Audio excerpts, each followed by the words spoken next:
11వ అధ్యాయము 23వ వచనం నుంచి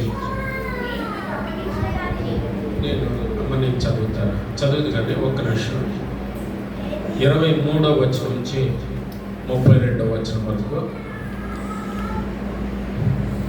నిలబడటం వల్ల నాకు కనబడటం లేదు, పెట్టుకున్నాయి కాబట్టి అన్నిదా భావించకండి. కూర్చుని వాక్యం చెప్పకూడదు. వాక్యానుసారం అయితే ఏదైనా అనారోగ్య పరిస్థితులు ఉంటేనే తప్ప ప్రభు 3 రోజుల నుంచి వాక్యం చెప్పారు. దేవుడికి స్తోత్రం. దేవుడు నన్ను క్షమించును గాక. రైట్. ఈ సందర్భానికి ఇది ప్రభురాత్రి భోజన సంస్కారం, లార్డ్స్ టేబుల్ ఇంగ్లీష్లో లాస్ట్ సప్పర్ అంటే ఎంతో ఫేమస్.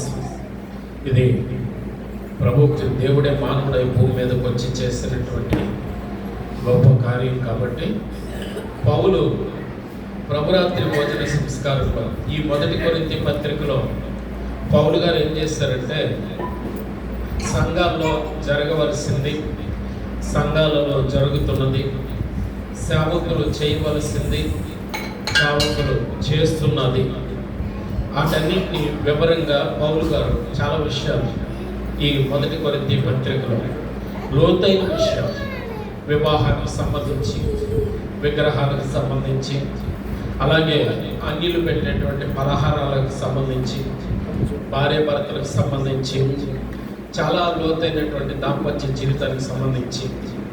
పౌలు గారికి వివాహం కాలేదు. వివాహం కాకపోయినా సరే, కాలేదు అంటే చేసుకోలేదు. దేవునికి స్తోత్రం కలుగును గాక. ఎందుకంటే నా శరీరం ముందు మంచిది ఏది నివసించట్లేదు. ఈ లోకం శాశ్వతం కాదు, దేవునితో సంబంధమే స్థిరమైంది అనేటువంటి ఆ యొక్క ఆత్మజ్ఞానంతో పౌలు గారు వివాహం చేసుకోకుండా వివాహానికి సంబంధించిన అత్యంత అద్భుతమైనటువంటి మాటను కూడా పౌలు గారే వివాహం అన్ని విషయాల్లో, కానీ ఆయన వివాహం చేసుకోలేదు. కాబట్టి ఎందుకు ఆయన చేసుకోలేదంటే అది ఎంతో ఘనమైనది. చేసుకుంటే ప్రభు సంఘం కొరకు ఎలా ప్రాణం పెట్టారో చేసుకున్నవాడు కూడా తన భార్య కొరకు, తన బిడ్డల కొరకు అలా ప్రాణం పెట్టబద్దుడై ఉన్నాడు. అలా అయితేనే పెళ్లి చేసుకో అన్నాడు. అంటే దాని అర్థం ఏంటంటే కొన్ని రాజీ పడటానికి, కొన్ని ఓర్చుకుంటానికి, కొన్ని సహించుకుంటానికి, భార్య విషయంలో, బిడ్డల విషయంలో లోబడటానికి నీకు ఇష్టమైతేనే చేసుకో అనే కోణంలో పౌలు గారు ఇంకా చాలా లోతైన మనం నలుగురిలో మాట్లాడుకోలేని విషయాలు కూడా పౌలు గారు బైబిల్ దాంపత్య జీవితానికి, కుటుంబ జీవితానికి, గృహస్థ జీవితానికి, నీ భర్త విషయంలో కానీ, నీ భార్య విషయంలో కానీ మీరిద్దరూ ఉండవలసిన తీరుగా ఉండకపోతే కనుక వేరే మాటలు ఆకర్షించబడటం, వేరే వ్యక్తులు ఆకర్షించబడటం, కుటుంబాల్లో చిచ్చు పెరగటం, అగ్ని రావటం అనేటువంటివి జరుగుతాయని పౌలు గారు 7వ అధ్యాయం ఇదే 1 కొరింథీ పత్రిక 7వ అధ్యాయంలో వివరంగా చాలా లోతుగా మాట్లాడటం జరిగింది. అంతేకాదు ఎఫెసీయులకు రాసిన పత్రిక 5వ అధ్యాయంలో కూడా ఎన్నో అద్భుతమైనటువంటి భార్యాభర్తలకు సంబంధించి, సంఘానికి సంబంధించి ఎన్నో విషయాలు ఈయన రాయటం జరిగింది.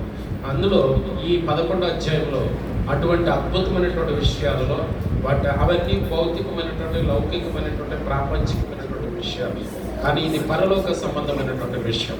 ఆ విషయంలో కూడా పౌలు గారు మనకు కొన్ని సూచనలు, కొన్ని ఆజ్ఞలను, కొన్ని జాగ్రత్తలను తెలియజేస్తున్నారు. అదేంటి అంటే ప్రభురాత్రి భోజన సంస్కారానికి సంబంధించి కొన్ని ఇన్స్ట్రక్షన్స్, కొన్ని నియమాలను మనకి తెలియజేస్తూ ఉన్నారు.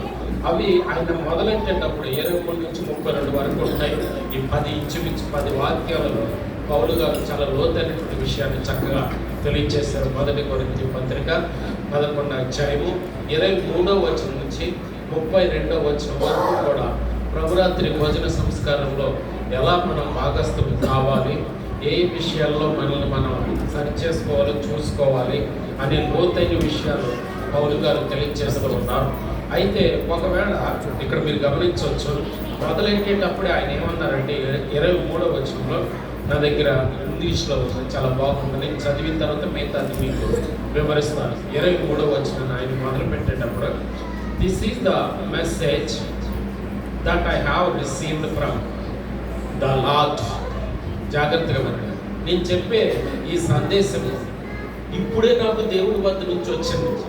మరి మీకెవరికన్నా ఏదైనా సరే అర్థం చేసుకోండి, తెలుగు బైబిల్లో ఉన్నది ఎక్కువ శాతం దేవుని మనసులో ఉన్నది కాదు. ఎందుకంటే నేను రాసిన ఉత్తరం ఒక భాషలో రాస్తే అది మీరు వేరే భాషలోకి మార్చుకున్నప్పుడు నేను ఏ ఉద్దేశంతో ఆ ఉత్తరం రాశానో ఆ ఉద్దేశం మారిపోయి నీ ఉద్దేశంతో నువ్వు రాసుకుంటావు. సేమ్ తెలుగు బైబిల్లో కూడా అవే జరిగింది. ఎన్నో ట్రాన్స్లేషన్లో అంటే మార్చేటువంటి విషయాలు, ఒక భాష నుంచి ఒక భాషకి మార్చే విషయాల్లో చాలా తప్పులు దొరుకుని. చాలామంది అంటారు మీ బైబిల్లో మొదటి మాటే తప్పు కదరా అంటారు. మన మీద విమర్శించేవాడు, ఈ వాదాలు పెట్టుకునేవాడు, వితండ వాదాలు చేసేవాడు. దేవుని వాక్యం ఏమంటుంది దయచేసి అర్థం చేసుకోండి. ఈ రోజున ఒక సేవకుడుగా, ఒక సేవకురాలుగా మనం చేయవలసింది ఏంటంటే లోకానికి ఆయన ప్రేమను పంచడమే మనం చేయాలి. కానీ ఈ రోజు జరుగుతున్నది ఏంటంటే సేవకుల విషయాల్లో, సేవకుల ముసుగులో జరుగుతున్నది ఏంటంటే పబ్లిసిటీ, గుర్తింపు, ఆడంబరాలు, ఏంటి జనాల చేత తప్పట్లు కొట్టించుకోవటం. ప్రభు చెప్పారు, ఎవడైనా ఉదాహరణకి మన దేవుని గురించి సరైన జ్ఞానం కలిగిన వాడు ఎవడన్నా ఒక ప్రశ్న వేస్తే దానికి సరైన సమాధానం చెప్పొచ్చు. మనం ఒక అనామకుడు, ఒక అడుక్కునేవాడు, ఎందుకు పనికిరాని వాడు మనం ఏదైనా ప్రశ్న అడిగితే మనం దానికి సమాధానం చెప్పాల్సిన అవసరం లేనే లేదు. నిజంగా చెప్పాలంటే నేను భగవద్గీత బాగా చదివాను. భగవద్గీతలో అడిగినవాడు ఒకడు ఉంటాడు, చెప్పినవాడు ఒకడు ఉంటాడు. అడిగినవాడు అర్జునుడు, చెప్పినవాడు కృష్ణుడు. నిజానికి అక్కడ గమనిస్తే ఓ సందర్భంలో ఏమని రాసిందంటే అడిగేవాడు జ్ఞాని అయి ఉండాలి, చెప్పేవాడు మహాజ్ఞాని అయి ఉండాలి. ఏది పడితే అది అడిగినోడికి సమాధానం చెప్పొద్దు బైబుల్. ఏది పడితే అది అడిగినోడికి సాధ్యమైతే 3 సార్లు చెప్పు, వాదాలు పెట్టుకోమాక తప్పు వదిలిపెట్టి వెళ్ళిపోమని చెప్పు. తీతుకు ఎన్నోసార్లు రాశారు.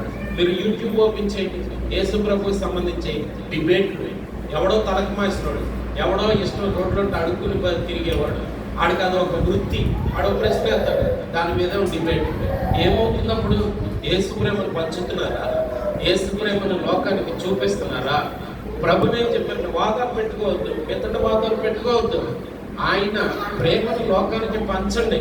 నువ్వు ఆయన చేత నిజంగా వెలిగించబడితే కనుక ఇంకొక దీపాన్ని నువ్వు వెలిగించు, అంతే.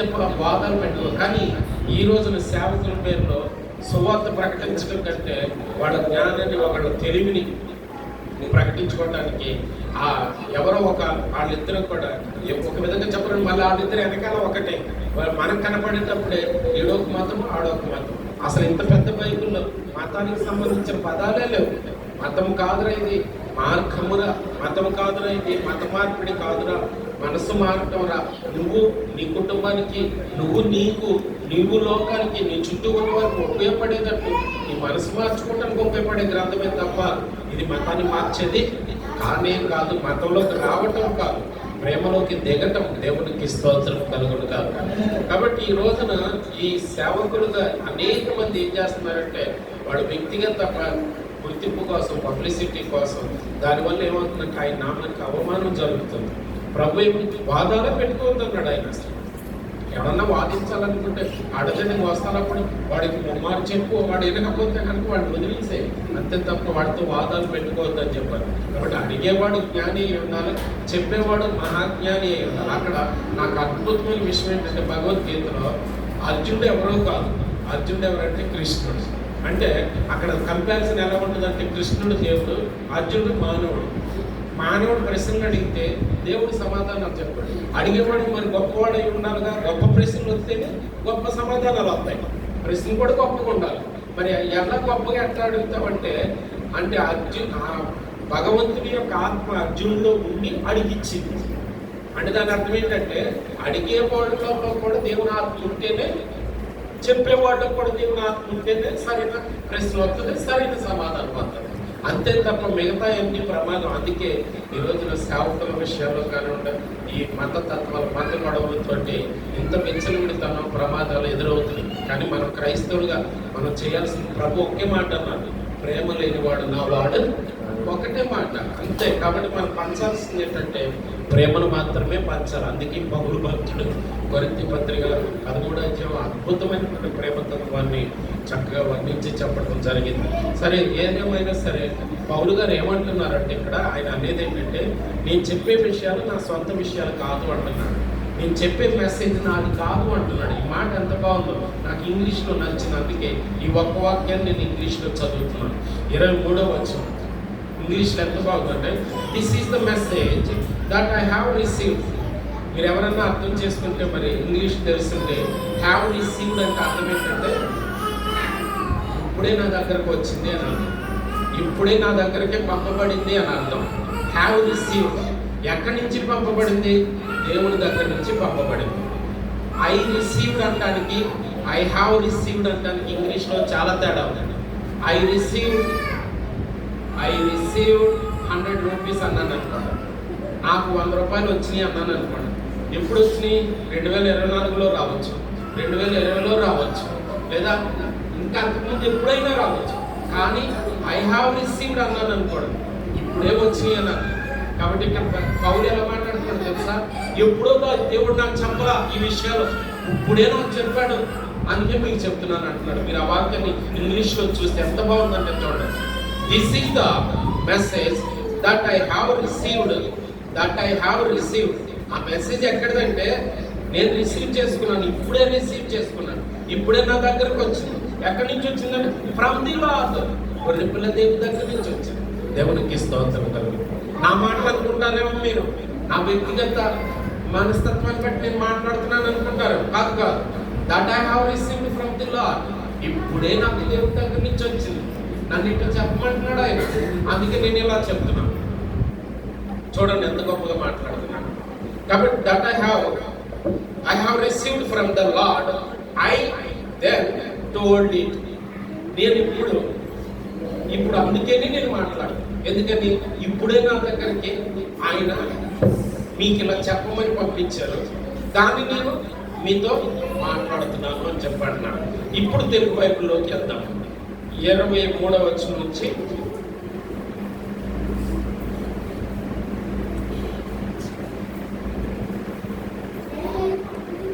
1 కొరింథీ పత్రిక 11వ అధ్యాయం తెలుగు బైబిల్లో చదువుతుంది. Very good. దేవుని స్తోత్రం చెప్పండి. నేను మీకు అప్పగించిన, జాగ్రత్త వినండి, నేను చదువుతున్నాను బాబు. నేను మీకు అప్పగించిన దానిని ప్రభు వల్ల పొందితిని. ఎవరి వల్ల వచ్చిందంటే దేవుని వల్ల పొందితిని. తర్వాత ప్రభువైన యేసు తను అప్పగింపబడిన రాత్రి ఒక రొట్టెను ఎత్తుకొని కృతజ్ఞతాస్తుతులు చెల్లించి దానిని విరిచి మీ కొరకైన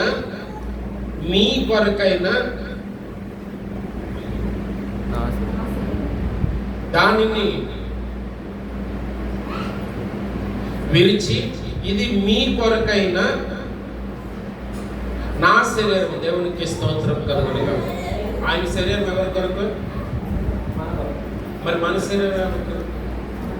అది మనం ఆలోచించుకోవాలి. మనం చదువుకుంటూ వెళ్ళిపోవటం కాదు. అసలు నాకు ఒక శరీరం నువ్వు అమర్చింది. ఎందుకంటే శరీరం లేకపోతే సిలువ మరణం లేదు, సిలువ మరణం లేకపోతే రక్షణ లేదు, సిలువ మరణం లేకపోతే రక్తం లేదు, శరీరం లేకపోతే రక్తము లేదు, శరీరం లేకపోతే సిలువ మరణం కూడా లేదు. ఆయన దెబ్బలు పొందకపోతే ఆత్మను ఎవడు కొట్టలేడు కదా. దేవుడు ఆత్మ కదా, ఆత్మను ఎవడు కొడాలతో కొట్టలేడు కదా. కొడ దెబ్బల వల్ల మురిగింది మనకి, ఆయన పొందిన దెబ్బల చేత మనకి స్వస్థత. దేవునికి స్తోత్రం. అని దాని అర్థం ఏంటి తెలుసా? ఆయన ఒకవేళ 39 కొరడా దెబ్బలు తెలియకపోతే మనకు రోగం వచ్చి తగ్గేది కాదు, రోగం అట్టు ఉండిపోయేది. ఇప్పుడు రోగం వస్తే తగ్గుద్ది. దేవునికి స్తోత్రం కలుగు. ఎందుకంటే ఆ కొరడా దెబ్బలు ఫలితమని. మీరు కావాలంటే యెషయా 53:4 వచనం చదవండి. ఆయన దెబ్బలు తినడం వల్ల ఉపయోగం ఏంటంటే ఎంత పెద్ద రోగం వచ్చినా తగ్గుద్ది. దేవునికి స్తోత్రం. ఎందుకు తగ్గుద్ది అంటారు? మిమ్మల్ని మీరు విమర్శించుకుని ఎడల, నాకు ఈ సమయం ఈ నొప్పులు ఎందుకు వచ్చినాయి, ఈ షుగర్ ఎందుకు వచ్చింది, ఈ బీపీ ఎందుకు వచ్చిందని మనమే ఆయన అర్థంలో ఆయన ముందు నిలబడి వాక్యానుసారం విమర్శించుకుంటే కనుక రోగంతో పాటు మనం నశించము. దేవునికి స్తోత్రం. రోగంతో నశించము. కాబట్టి ఆయన పొందిన దెబ్బల చేత మనకి ఏమందంటే స్వస్థత అనుగ్రహించబడింది. కాబట్టి దెబ్బ తినాలంటే ఏం చేయాలి? మరి శరీరం. అందుకే ఆయన ఏమంటున్నారంటే ఇది మీ కొరకు, దేవునికి స్తోత్రం. మరి మన శరీరాలు ఎవరి కొరకు? ఎప్పుడైనా ఆలోచించామా? మనందరికీ తెలుసు, 1 కొరింథీ పత్రికలో బహుశా 4:16లోన ఏమంటారు ఆయన, మీ దేహము దేవుని వల్ల మీకు అనుగ్రహించబడి మీలో ఉన్న పరిశుద్ధాత్మక ఆలయమై ఉన్నదని మీరేదు కదా. అంటే మీ దేహం ఎవరి కొరకు? ఆయన నివాసము కొరకు. ఆయన దేహం నీ కొరకైనప్పుడు మరి నా దేహం ఎవరి కొరకు ప్రభువా అనే ప్రశ్న కూడా వేసుకోవాలిగా. మన దేహాన్ని మనం పాడు చేసుకుంటున్నప్పుడు ఈ ప్రశ్న మన మనసులోకి రావాలి కదా. నీ దేహం కేవలం నా కొరకే, అసలు నీకు దేహమే లేదు. ఆయన ఆకారమందు మనుషుడుగా కనబడి, దేవునికి స్తోత్రం. ఎందుకంటే నేను ఆకారంలో ఉన్నాను కాబట్టి నా స్థాయికి దిగాడు ఆయన. మళ్ళా గుర్తు చేస్తున్నాను, మోకాళ్ళ నేపథ్యంతో 60, 70, 80 సంవత్సరాల వయసు ఉన్న తాత మనవడి కోసం గుర్రమాట ఏనుగాట ఆడుతున్నాడంటే మనవడి మీద మనవరాల మీద ఉన్నటువంటి ప్రేమ ఆ స్థాయికి దింపింది. 70, 80 సంవత్సరాల వయసు కలిగినటువంటి పెద్ద ఆయన్ని మోకాళ్ళు వేయించిందంటే ఏమేయించింది? వేయగలడా ఆయన? వేయలేడు. మరి ఏమేయించింది? మనవడి మీద మనవరాల మీద ఉన్నటువంటి ప్రేమ వేయించింది. ఆయన మన స్థాయికి ఎలా దించిందంటే మన మీద ఉన్న ఆయనకున్న ప్రేమ మన స్థాయికి దించింది. దేవునికి స్తోత్రం కలుగుతుంది. అందుకప్పుడు ఈ సమయంలో మీరు ఎక్కువగా పిలుపులు రాసిన పత్రిక 2వ అధ్యాయం చదవాలి. ఆయన ఏమేమి పోగొట్టుకున్నారు, నీకేమేమి ఇచ్చారు. దేవునికి స్తోత్రం కలుగుతుంది. తనను తాను రిక్తునిగా చేసుకుంది, ఏమీ లేనివానిగా చేసుకుంది. కాబట్టి ఇక్కడ మీరు గమనించవచ్చు, ఇది మీ కొరకు ఇవ్వబడుతున్నటువంటి ఆ శరీరం. దేవునికి స్తోత్రం. ఈసారి ఎప్పుడైనా మన శరీరం ఏదైనా తప్పు చేయాల్సి వచ్చినప్పుడు, శారీరక ఆలోచన వచ్చినప్పుడు, ఇది ఎలా అయితే నీ శరీరం నా నిమిత్తమో నా శరీరం నీ నిమిత్తం ప్రభువా అని దేవునికి మనసులో చోటించుకోవాలి.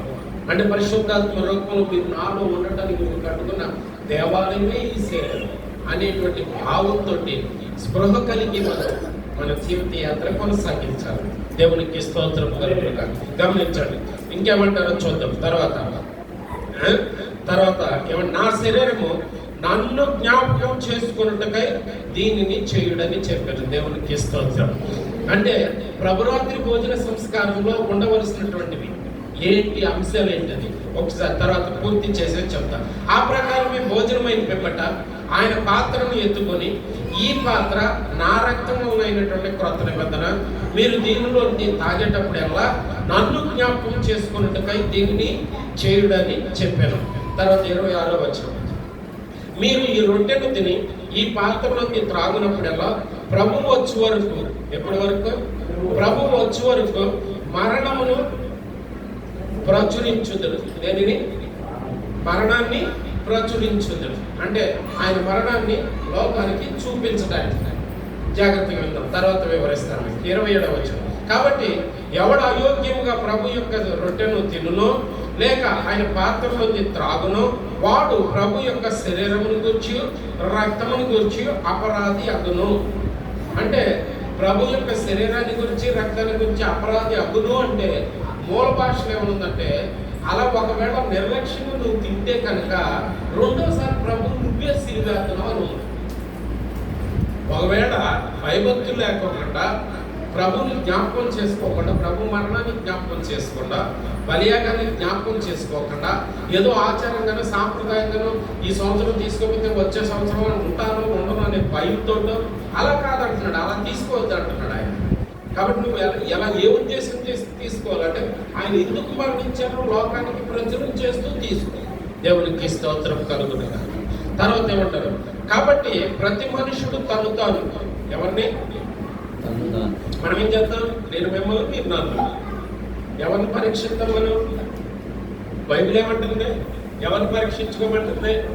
తను తాను పరీక్షించుకోమంటుంది. కానీ మనం దీనికి రివర్స్లో ఉంటాం. భర్త భార్యను, భార్యను భర్త, పిల్లల తల్లిదండ్రులు, తల్లిదండ్రుల పిల్లల్ని, ఇలా ఎదుటివాడిని పరీక్షిస్తాం మనం.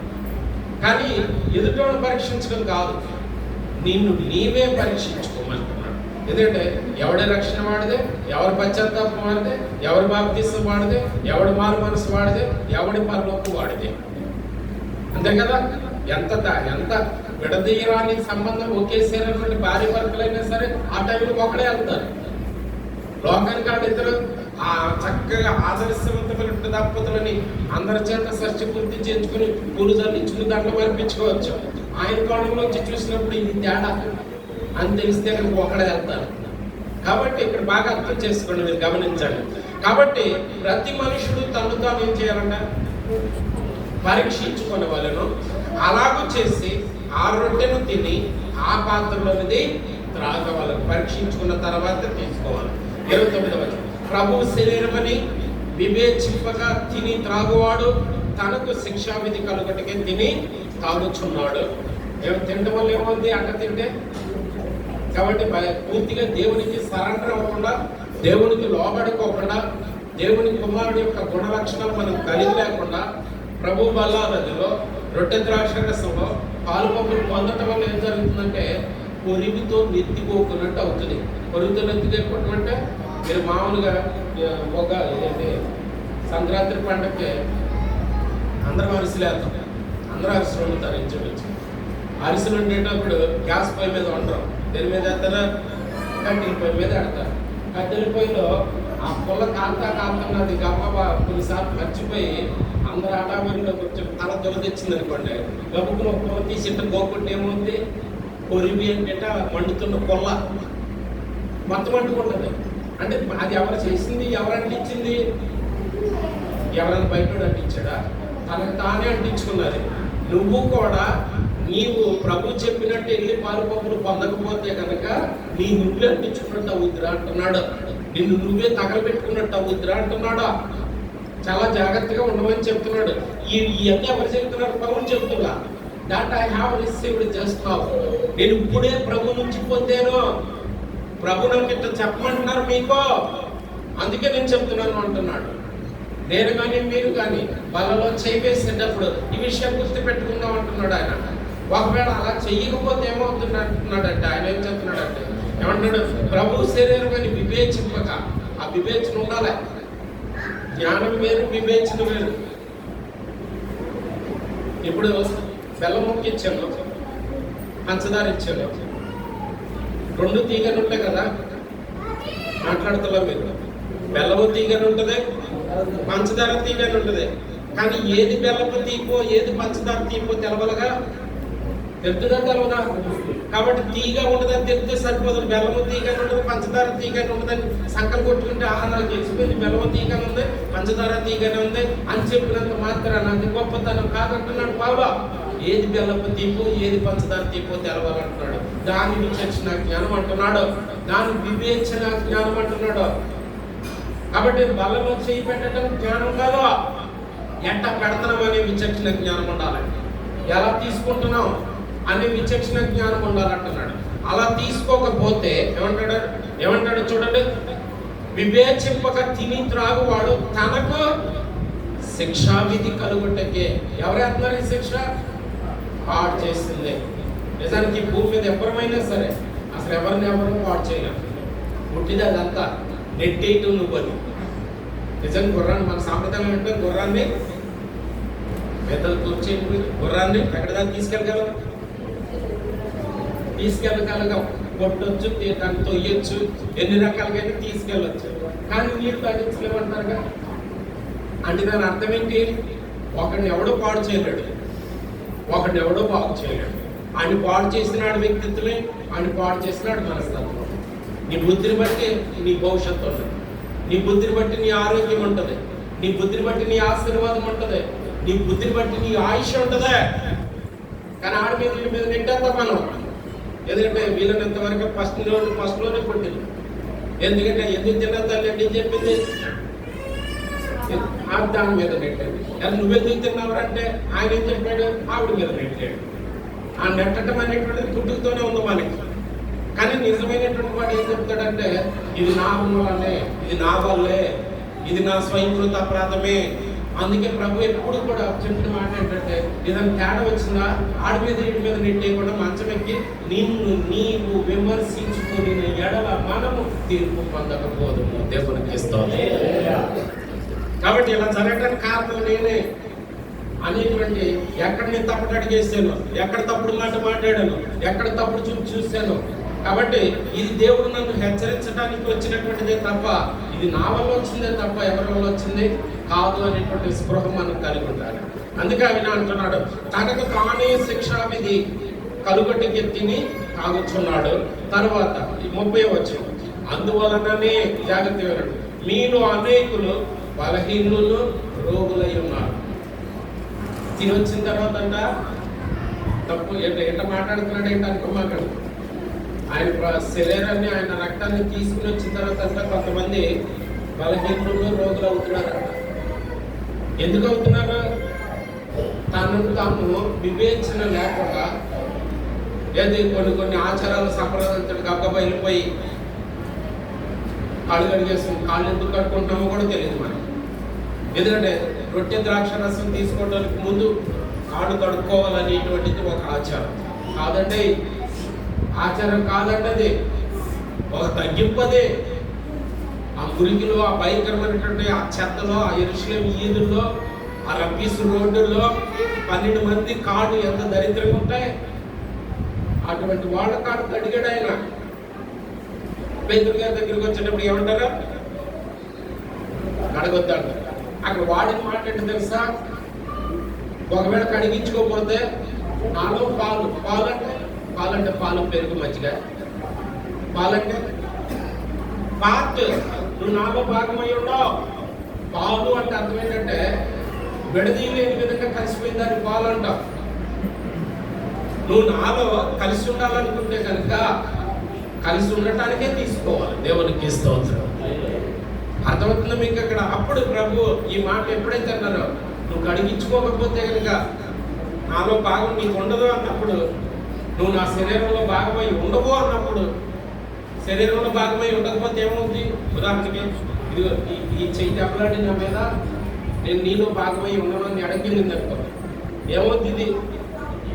ఏమవుద్దండి? ఇది కుళ్ళిపోతుంటే ఒక అవయవం శరీరం నుంచి ఊడిపోతే ఏమవుతుందంటే కుళ్ళిపోతే, నాన్న నీతో ఉండలేను, అమ్మ నీతో ఉండలేను, మా ఆవిడ ఉండనిత్తలేదు, నా పిల్లలు ఉండనిత్తలేదు, వేరుగా ఉండమంటున్నాను, కుళ్ళిపోతాకి వెళ్తున్నావు.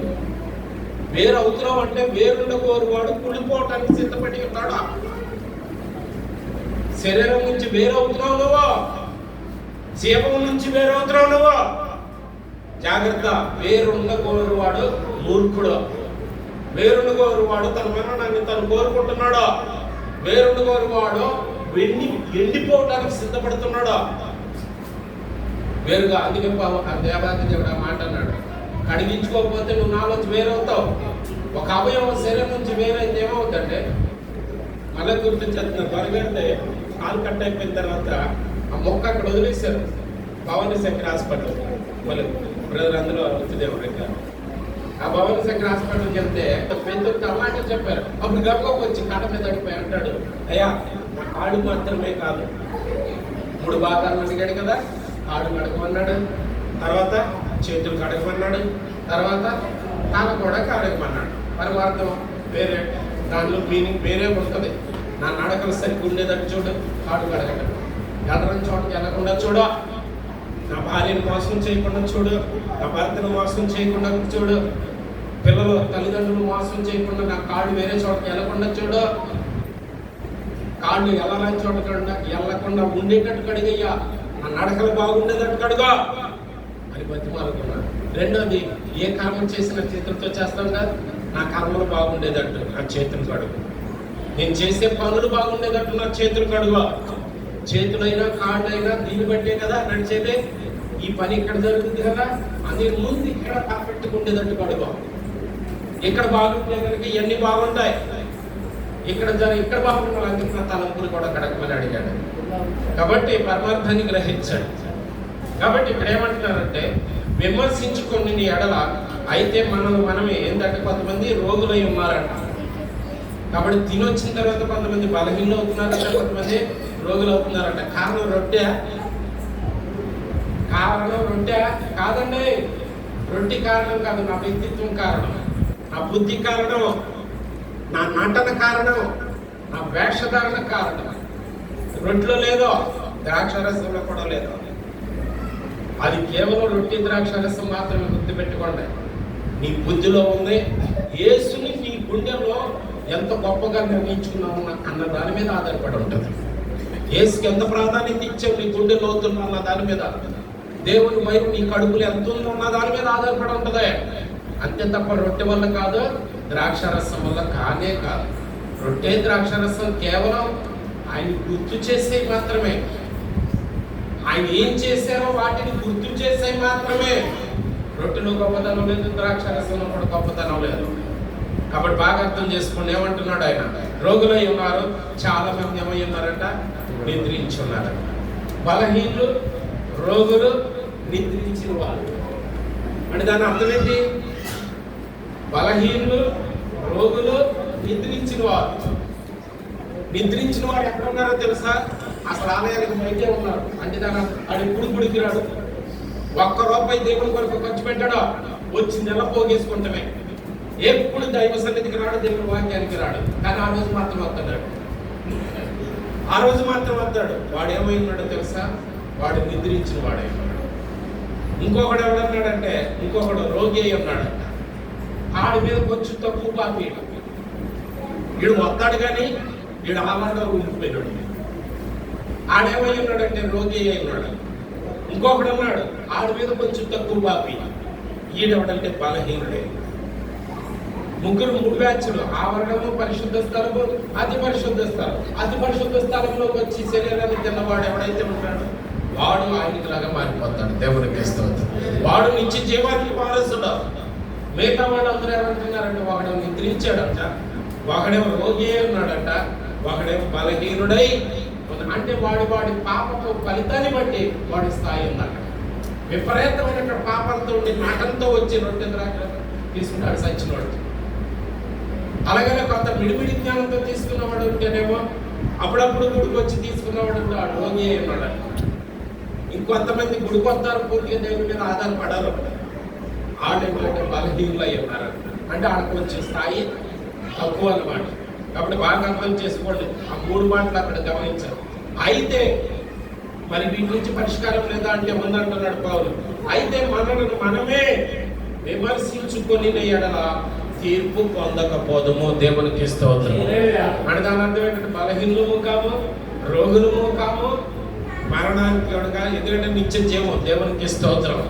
నిజమైన ఆహారం అదే, అది బ్రతికించేటటువంటి ఆహారం అది. అయితే మనల్ని మనమే విమర్శించుకొని ఎడల తీర్పు పొందకపోదుము. 32వ వచనం, చివరి వచనం. మనము తీర్పు పొందిన ఎడల, లోకముతో పాటు జాగ్రత్తగా అర్థం చేసుకోండి. మనము తీర్పు పొందిన ఎడల అంటే దాని అర్థం ఏంటంటే, దేవుడికి నచ్చినట్టే రొట్టెలో చేయి వేసేవా? ఎంత మాట చూడండి. దేవుడికి నచ్చినట్టే పాత్రలోని తాగుతున్నావా? ఒకవేళ అలా తాగి అలా తింటేనంట లోకముతో పాటు మనకు శిక్షావిధి కలగకుండానట్లు ప్రభువు చేత శిక్షించబడుతున్నాము. గొప్ప మాట అది. ఎందుకు రోగమవుతుంది మరి? అయినా సరే మనకి ఎందుకు రోగమవుతుందో తెలుసా? అన్యుల వల్లే మంచాల మీద నుండి తీసుకుని చచ్చిపోవటం కాదంట. లోకంతో పాటు అంటే లోకులకి పడేటువంటి నరక శిక్ష ఏదైతే ఉందో అందులోకి మనం వెళ్లకుండా ఉండటానికంట దేవుడు మనం శిక్షిస్తున్నాడు అన్న. ఇప్పుడు రోగం అనేటువంటిది శాపమా? ఈ వాక్యం ప్రకారం రోగం శాపమేమి కానే కాదు. ఎందుకంటే లోకంతో పాటు లోకస్తులందరూ నరకంలోకి వెళ్తారు. నువ్వు అందులోకి వెళ్లకుండా ఉండటానికి దేవుడు ఈ చిన్న శ్రమను మనకి కలుగు చేశారు అని చెప్తున్నాడు తప్ప దేవుడు రోగాన్ని కలుగు చేసేది మన మీద కోపంతో కాదంట. లోకంతో పాటు నశించకుండా ఉండటానికి రోగం కలుగు చేస్తున్నాను అన్నాడు ఆయన. దేవుడికి స్తోత్రం. కాబట్టి 23 నుంచి 32 వరకు ఉన్న ఈ 10 వచనాల్లో క్లుప్తంగా నేను ఒక్కొక్క అంశాన్ని మీకు క్లుప్తంగా వివరిస్తాను. మొట్టమొదటి మాట, మీరు ఈ తంతు అంతా కూడా, వ్యవహారం అంతా కూడా పౌలు గారు చేసేటప్పుడు మొదటిగా ప్రభు చేసింది ఏంటంటే, ఇందులో మీరు చూస్తే మొట్టమొదటిది ఏంటి అంటే 11:23లో కృతజ్ఞతాస్తుతులు చెల్లించి, అది మీకు ముందే చెప్పేస్తాను. ఎందుకంటే ఏ ఉద్దేశంతో మనం రొట్టె ద్రాక్ష రసం తీసుకోవాలంటే, నీవు నా కొరకు ఇది చేసావు కాబట్టి నేను నీ కొరకు ఇది చేస్తున్నాను అనేటువంటి దృష్టితోటి. ఏంటి ఆయన కొరకు మనం చేసేది ఏంటంటే, ఆయన నీ నిమిత్తం శిలువ మరణాన్ని పొందితే నువ్వు ఆయన నిమిత్తం శిలువ మరణం పొందాల్సిన అవసరం లేదు. నీవు భూమి మీద శరీరంతో ఉన్నంత కాలం నీ బతుకంతా ఆయనకి ఇచ్చేసి నీ బతుకులో ఆయన బతికుండేటట్టు, నీ బతుకు ద్వారా, నీ జీవన విధానం ద్వారా ఆయన బ్రతికుండేటట్టు నువ్వు బతికితే చాలు. ఇదే కృతజ్ఞత.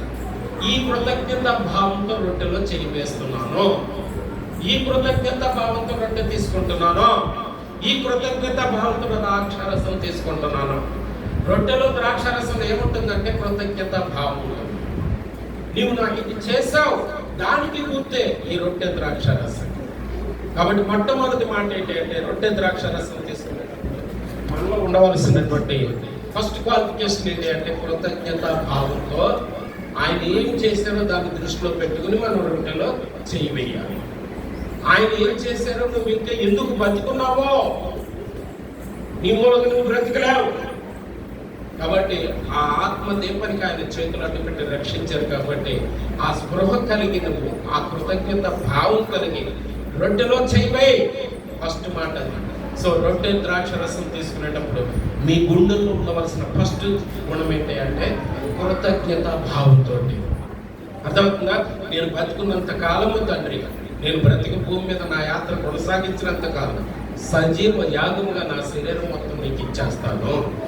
ఇదే నేను నీకు కృతజ్ఞతగా నీకు అర్పించేటువంటి నిజమైన బలియు నైవేద్యాన్ని నువ్వు కోరనే.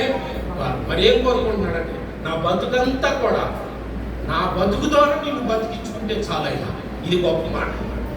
నా బ్రతుకు ద్వారా నేను బతికించుకోవాలి అంటే అర్థం ఏంటంటే నా బ్రతుకు ద్వారా, నా జీవన విధానం ద్వారా, నా జీవన శైలి ద్వారా నాలో అని మిమ్మల్ని చూడాలి. దేవునికి స్తోత్రం. నాలో నా వారు అన్యులు కూడా నీ ప్రేమను చూడాలి. అంటే నా రూపం మీరు ఇంకా బ్రతికే ఉన్నారయ్యా అని అన్యులు నా వారు చెప్పుకునేటట్టు నేను బ్రతుకుతాను. ఇదే నిజమైన కృతజ్ఞత. ఆ ప్రమాణం చేసి ఆ మాట ఇచ్చి దేవునికి రొట్టెలో చేయవై, అది గొప్ప పరమాత్మ. రెండో మాటగా మీరు చూస్తే మీరు 11:24 వచ్చిన అంటుంది, ఎందుకు చేయమంటున్నారంటే నన్ను జ్ఞాపకం చేసుకుంటాను. మనకేం జ్ఞాపకం ఉంటుందంటే పసకాలు కానీ రొట్టె ద్రాక్షరసం తెలపట్లు కాళ్ళు కడుకోవడం పాటలు ఇవి కాదండి. అక్కడ గుర్తుండాల్సింది ఏంటంటే నువ్వు జ్ఞాపకం చేసుకోవాల్సింది ఏంటంటే ఆయన్ని జ్ఞాపకం చేసి రొట్టె ద్రాక్షరసం చూడగానే సిలువలో వేలాడుతున్న యేసు కనపడాలి తప్ప రొట్టె ద్రాక్షరసం కనపడకూడదు. అక్కడ అక్కడ 6 బండాలు కనపడకూడదు. మీకు ఈ తతంగం అంతా దేనికై అంటే నన్ను జ్ఞాపకం చేసుకుంటాను. కాబట్టి నీలో నీ గుండెలో ఉండవలసింది ఏంటంటే నిజంగా మనకి అసలు జ్ఞాపక శక్తి చాలా తక్కువ. వాళ్ళ శనివారం వాళ్ళ సాయంత్రం అయిపోద్ది, మళ్ళా శుక్రవారం సాయంత్రం వరకు అసలు నేను ఒక్కసారి కూడా నేను ప్రభువుని మర్చిపోలేదు అన్నవాడు చేతులు ఎత్తాను. మొన్న శనివారం సాయంత్రం నుంచి నిన్న శుక్రవారం సాయంత్రం వరకు ఒక్కసారి కూడా నేను ప్రభువుని మర్చిపోలేదు. నేను కూడా ఎత్తాను. మనం మర్చిపోతామండి, వారానికే మర్చిపోతామండి. మనం దేవుణ్ణి ఖచ్చితంగా మర్చిపోతాం. ఒకవేళ నేను మర్చిపోలేదు అని బిల్డప్ కోసం నువ్వు చెయ్యెత్తితే సైతానికి పేరు ఏంటి తెలుసా? అపవాది, అబద్ధికుడు, అబద్ధానికి జనకుడు. అబద్ధం పుట్టింది, అబద్ధానికి తండ్రి ఎవరు? సైతాను. అబద్ధికుడు అంటే అర్థం ఏంటంటే అబద్ధానికి తండ్రి అని అర్థం. అబద్ధానికి జనకుడు, అబద్ధం ఆడి ద్వారా పుట్టుకొచ్చింది. అబద్ధానికి తండ్రి రాడు. ఒకవేళ ఈ వారం రోజులు అసలు నీ దేవుడు మర్చిపోలేదు అన్నావు, నువ్వు సైతానికే తండ్రి, అందులో డౌట్ లేదు. మనం మర్చిపోతాం. కాబట్టి ఈ రొట్టె ద్రాక్షరసం చేపేసేటప్పుడు మనం ఏం చేయమంటున్నాడంటే నన్ను జ్ఞాపకం. కానీ మన ప్రాధాన్యత అంతా కూడా దేని మీద ఉంటుందో తెలుసా? రొట్టె మీద ఉంటుంది. రొట్టె జ్ఞాపకం ఉంటుంది, తెల్లబట్టల జ్ఞాపకం ఉంటాయి. కానీ ఈ తెల్లబట్టలో, ఈ రొట్టెల్లో, ఈ పాటల్లో, ఈ వడాబీడిలో నీ గుండెల్లో నీకు ముద్రగా ఉండాల్సింది ఏంటంటే యేసు ప్రభు. కాబట్టి ఈ తతంగం అంతా ఎందుకు చేయమంటున్నాడంటే నన్ను జ్ఞాపకం చేసుకోవడానికి చేయండి. కాబట్టి ప్రభువుని స్మరించుకుంటూ ప్రభు జ్ఞాపకాలతో నీ అంతరాత్మను ప్రభుని దృష్టించుకుని ఈ తతంగం అంతా చేయాలి. రెండో మాట ఏంటంటే మొదటిది ఏంటి? కృతజ్ఞత భావంతో రొట్టెలో చేయవేయాలి. రెండోది ఏంటంటే ప్రభుని జ్ఞాపకం చేసుకుంటూ తీసుకోవాలి. అది రొట్టెకి లేకపోతే ద్రాక్షరసానికి చెందింది కాదు. మీరేమనుకుంటారంటే రొట్టెని పైకి ఎత్తేస్తారు, రొట్టె పరమ పవిత్రం అంటారు. కాదండి, పరమ పవిత్రుడు ఆయన అండి. దేవునికి స్తోత్రం. నీ గుండెలో ఉండాల్సింది రొట్టె కాదండి, నీ గుండెలో ఉండాల్సింది యేసయ్య. నీ జ్ఞాపకాల్లో ఉండవలసింది యేసయ్య. కాబట్టి రొట్టె ద్రాక్షరసం ఏంటంటే జ్ఞాపికలు మాత్రమే, కానీ జ్ఞాపకం ఉండవలసింది మాత్రం యేసు. అవి గుర్తులు మాత్రమే, కానీ గుండెలో గుర్తుండిపోవాల్సింది మాత్రం యేసు ప్రభు. ఇది పరమార్థానికి గుర్తుపెట్టి ఈ ఉద్దేశంతో తీసుకోమంటున్నాడు. రెండో మాట జ్ఞాపకం. ఇక మూడోది ఏమన్నారంటే, మీరు గమనించినట్లయితే ఈ భాగం ఇక్కడ మనకి దీంట్లో మొత్తం కనిపిస్తుంది. పాలు అంటే, పాలు అంటే నాకు చెప్పాను కదా, మమేకమైపోవడం. ఏ ఉద్దేశంతో రొట్టె ద్రాక్షరసం తీసుకోవాలో తెలుసా? నేను నీలా మారేను. దేవుడికి స్తోత్రం. ఆయనలాగా మారితే పాలు పంపులు అంటారు కదా. పాలు అంటే అర్థం ఏంటంటే భాగమై ఉండటం. ఒకసారి కొరింథీయులకు రాసిన పత్రిక 2వ అధ్యాయంలో మొదటి కొరింథీ 2:2 ఒకసారి చదవండి.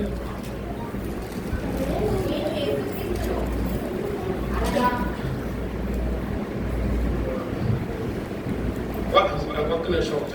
గలతీ 2:20 వచ్చింది. గలతీ 2:20.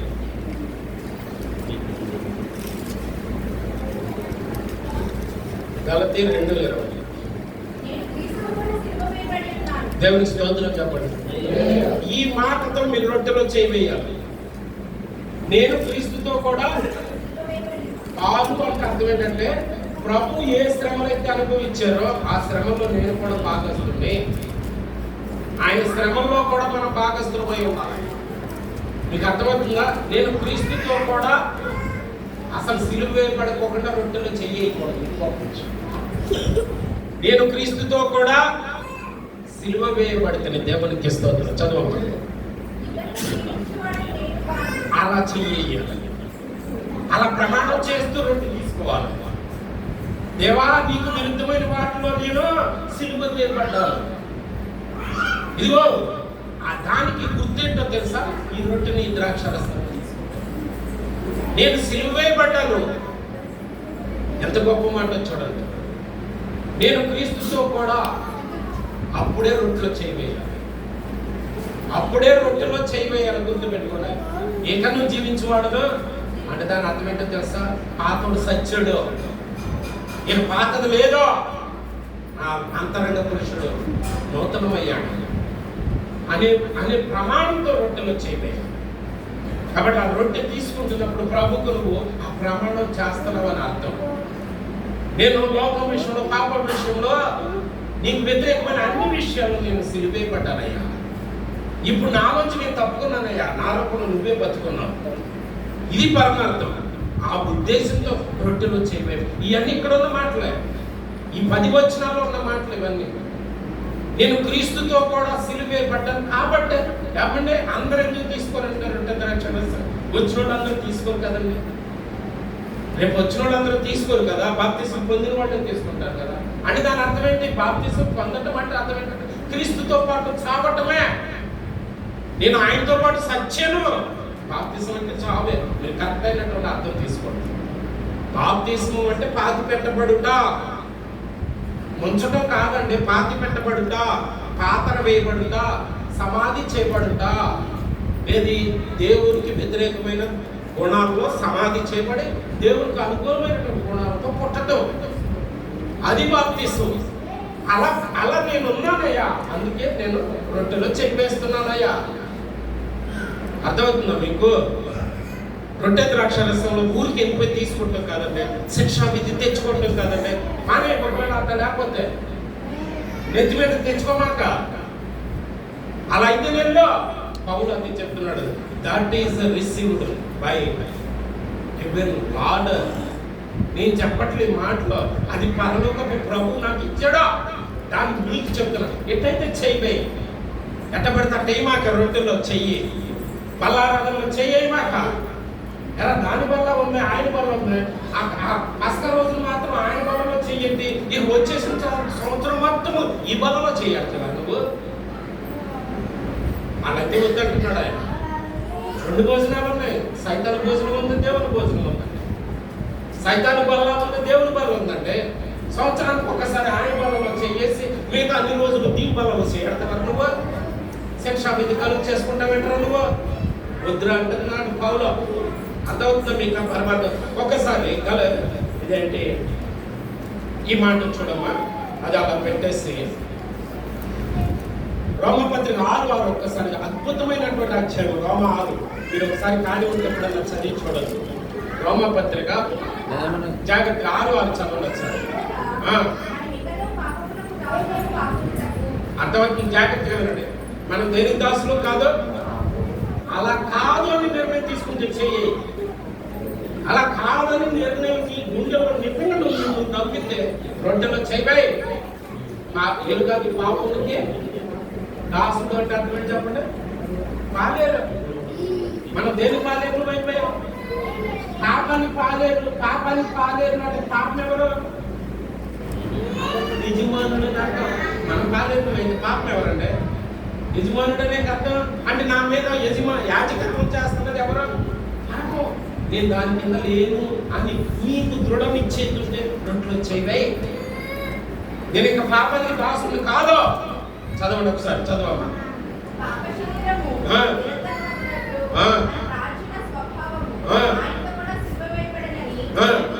అర్థమైంది కదా? ఇంతకు ముందు బూతులు మాట్లాడేదాన్ని, ఇప్పుడు మానేశాను. ఇది మా ఆయన మీద నోరు పారేసుకునేదాన్ని, మా అత్త మీద నోరు పారేసుకునేదాన్ని, పిల్లలు ఎండ పెడతారు కొట్టేవాడిని, దాన్ని తిట్టేదాన్ని, ఇది వాడికి తాగేవాడిని, ఇది వాడికి తప్పుడు తిరిగేవాడిని. ఇప్పుడు ఆయన్ని వదిలేస్తాను. అందుకే దేవా నీ శరీరంలో చెయ్యి వేస్తున్నాను అని చెయ్యాయి. ఆయన్ని వదిలితే చెయ్యాయి. ఆ పాతోడు సత్య చెయ్యాయి. ఆ పాత స్వభావం పాత్ర వేయబడితే చెయ్యాయి. లేకపోతే లేకపోతే నువ్వు సమాధికి వెళ్తావు. ఈ రొట్టె ద్రాక్ష రసం అంత ఉందండి. అందుకే టైటిల్ పెట్టేస్తారు అక్కడ పౌరు, మీరు గమనిస్తారు. సపరేట్ టైటిల్ పెట్టేస్తాడు 23వ వచనం నుంచి. These are the instructions to take a lord's table. ఇవి ప్రభు బల్లాలను మీరు పాల్పొప్పులు పొందేటప్పుడు మీరు తీసుకోవాల్సిన జాగ్రత్తలు అని హెడ్డింగ్ పెట్టాడండి పౌరు అక్కడ. అర్థమవుతుందా? కాబట్టి 3వ పాయింట్ ఏంటంటే మనం ఆయనలో భాగమైపోతే, ఆయనలాగా మారిపోతే చెయ్యి. మారకుండా మాత్రం చెయ్యొద్దు. ఏంటి శిక్ష? మీరు కూడి వచ్చుట ఏమన్నాడు 17వ వచనంలో? కాబట్టి ఎవడో కాదు, నీకు నువ్వే తెచ్చుకుంటున్నావు. కాబట్టి పరమార్థాన్ని గ్రహించాలి. నెక్స్ట్ 4వ పాయింట్ చెప్తున్నాను. 11:28లో ఉంది 11వ పాయింట్. ఏం చెప్పన్నాడంటే పరీక్ష. దేవునికి స్తోత్రం చెప్పండి. ఏంటంట? ఏం చేసుకోవాలంట? పరీక్ష. ఎవరికి పరీక్ష అంటారు? ఎవరికి పరీక్ష? మనం ఏం చేస్తాం తెలుసా? మన పరీక్ష ఎట్లుంటుంది? నాకు ఆయనతో ఆయనతో నాకు, మనకి పక్కడితో పరీక్ష ఉంటుంది. కానీ ఈయనేమంటాడు తెలుసా? వాక్యంతో పరీక్ష. వాక్యంతో పరీక్ష. వాక్యంలో యేసులో నువ్వు చూసుకోవాల్సిన ఎవరిని? యేసుని చూసుకోవాలి. అలా ఉన్నానా లేదా చూసుకోవాలి. నువ్వేమనుకుంటావు తెలుసా? నన్ను చూసుకుంటావు. మనం పక్కోడితో పెట్టుకుంటాం పరీక్ష. ఎందుకని? పక్కోడితో పెట్టుకున్నప్పుడు తేడా ఏంటి? పక్కోడితో పెట్టుకున్నప్పుడు తేడా ఏంటి చెప్పంటారా? పక్కోడు 2 పాపాలు చేసాడు అనుకో, నేను ఒకటే చేస్తున్నాను కదా, నేను ఒకటే చేస్తున్నాను. ఇది చాలా ప్రమాదం. అంటే ఆడి మీద నేను బెటరే కదా. ఆడి తాముడు అలవాటు ఉంది, నాకు లేదు కదా. ఆడికి ఎక్కువ కూడా చచ్చింది, నాకు లేదు కదా. ఆడి నువ్వు చెప్తే మరి నీ ఆడు చెప్తాడు కదా, నువ్వు లేదంటే ఎంత కుదిరింది. కాబట్టి నువ్వు పరీక్షించుకోవాల్సింది ఏ అర్థంలో. ఇప్పుడు మా మంగళవారం సంద పెడతారు కైకులూరులో. ఎప్పుడన్నా వెళ్ళినప్పుడు ఇంట్లో షేవింగ్ చేసుకోవడానికి వాష్రూమ్లో మిర్రర్ పగిలిపోయింది, అద్దం పగిలిపోయింది. అద్దం తెచ్చుకోవడానికి వెళ్ళాను. ఆ అద్దాలు అక్కడ చాలా అద్దాలు ఉన్నాయి. వెళ్ళి చూస్తే ఒక అద్దంలో చూస్తే మహేష్ బాబు లాగా ఉన్నాడు, ఒక అద్దంలో చూస్తే చెప్పుకుంటే చాలా చెడ్డారు. అది పక్కన పెట్టి ఇంకో అద్దం తీసా, ఇంకో అద్దం తీసా. అన్ని అద్దాలు ఒకలాగా లేవు, అన్ని అద్దాలు ఒకలాగా లేవంటే. కానీ ఈ అద్దం ఉంటే ఈ అద్దంలో చూసుకోవాలి. ఈ అద్దం అంటే మనం సరి చేసింది ఈ అద్దాన్ని బట్టి మారిపోవాలండి. మనం ఈ అర్థంలో చూసుకుని ఇలా ఉన్నామా లేదా, ఈ వాక్యం అనేటువంటి అర్థంలో చూసుకుని సరి చేసుకోవాలి. నీళ్ళు చూసుకుని పక్కన చూసుకుని కాదు. కాబట్టి పరీక్ష ఎట్లా ఉండాలంటే మనకి పిల్లలకి హాఫర్లీ క్వార్టర్లీ యూనిట్ల పరీక్షలు ఉంటాయి. కానీ మనకు ఒక పరీక్ష, సంవత్సరానికి ఒక పరీక్ష. ఆ పరీక్ష దీనిలో పాస్ అవ్వాలి, దీనిలో చూసుకోవాలి. ఏసులాగా ఉన్నానా లేనా, ఏసులాగా నడుస్తున్నానా లేనా, నడకంటే నడవడం కాదు.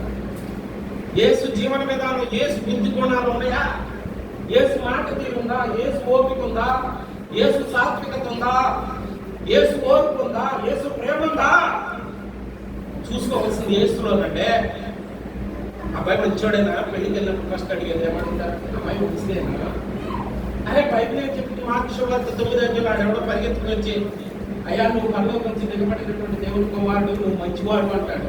మరి నాకు డబ్బా పడుతున్నావు అన్న సంగతి నాకు తెలుసు, కానీ మానవుడిగా పుట్టినోడు ఎవడు మంచోడు లేడు అన్నాడు యేసయ్య. దేవునికి స్తోత్రం. మానవుడిగా పుట్టినోడు ఎవడు మంచోడు లేడు, దేవుడు ఒక్కడే మంచివాడు అన్నాడు. నాకెందుకు నువ్వు గాలి పడుతున్నావు? మంచి అబ్బాయి లేడు, మంచి అమ్మాయి కూడా లేదండి. ఆయన కృపను బట్టి, ఆయన క్షమాపణను బట్టి మంచివాడుగా మార్చబడుతున్నాం. అర్థమవుతుందా మీకు? కాబట్టి మనం ఏం చేసుకోవాలంట, ఇక్కడ ఏమన్నారు పరీక్ష. కాబట్టి పరీక్ష ఎట్లా పెట్టుకోవాలి, పక్కోడితో కాదు. మన 7th డే వాడికి సిఎస్ఐ ఆర్సీ వాడితో ఆదివారం ఆడుతో కాదని పరీక్ష. ఏమంటే సంఘ నీతులు మనం రక్షించమంటే, మనుషుల నీతులు మనకి రక్షించమంటే ఆడి మీద నేను పర్వాలేదంటే కుదరదండి.